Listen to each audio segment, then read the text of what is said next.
When we think about the creatures from Japanese folklore, we often just get a snapshot. But what if they had a whole life story? Well, today, that's exactly what we're going to do. We're charting the epic life of the Karasu Tengu, all the way from a fragile egg to a wise, powerful elder.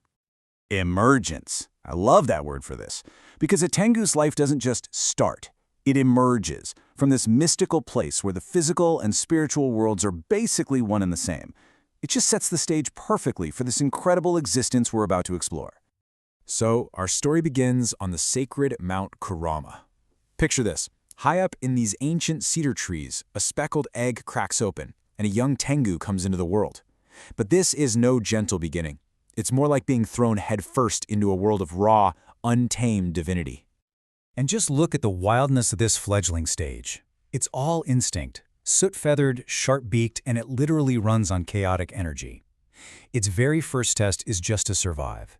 It's got to outlast predatory spirits and somehow master the insane winds whipping through the high mountain crags. Just to prove it's got what it takes. Okay, so once the young Tengu has proven it can survive, its education takes a sharp turn. Under the watchful, stern gaze of a red-faced elder, it's not about mastering the physical world anymore. Now it's all about mastering the supernatural. And this is where its real power starts to wake up. And the key to all this power? The Hachiwa. This sacred feather fan is so much more than an accessory. It's practically an extension of the Tengu's own will. With just a flick, it can call up gale force winds or, poof, vanish in a swirl of leaves. It's the essential tool for any self-respecting Tengu trickster. Which brings us to something Tengu are famous for. Tengu kakushi, or spiriting people away. Now, it's really important to get this right. It's not actually malicious. A young Tengu might lead some poor traveler in circles for days, sure, but it's really a test of its own illusion powers. And hey, it's also a lesson for humans. Respect the sacred mountains. But a Tengu's life isn't just about playing tricks. There's this huge turning point when the chaotic little spirit starts a journey of discipline. The path of the Yamabushi, the warrior ascetic. And this transformation is absolutely profound. And this isn't an overnight thing. First, the Tengu puts on the Yamabushi uniform, that classic checkered vest and small black hat. Then comes the hard part, enduring these brutal spiritual trials of Shugendo, which is this unique mountain faith that blends Buddhist and Shinto practices. It's all about balancing its wild, bird-like nature with intense discipline. And finally, it masters the sword, creating a fighting style that's just impossibly fast, mixing flight with the deadly precision of a hawk. All this newfound discipline, well, it brings a new purpose. Especially during Japan's chaotic civil wars, the Tengu's whole role started to shift. It became a protector of sacred places, a guardian of the Dharma, you could say, which is like the cosmic law and order of the universe. You can really see the massive shift here. The chaotic trickster who used to lead people astray, now it's a silent guardian.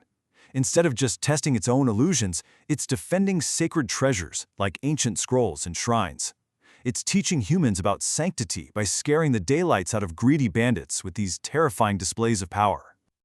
So as the centuries roll by, the Tengu starts to enter its final stage of evolution. All that immense power and wisdom it's accumulated actually begins to show up physically, changing it into that iconic figure that we all recognize today.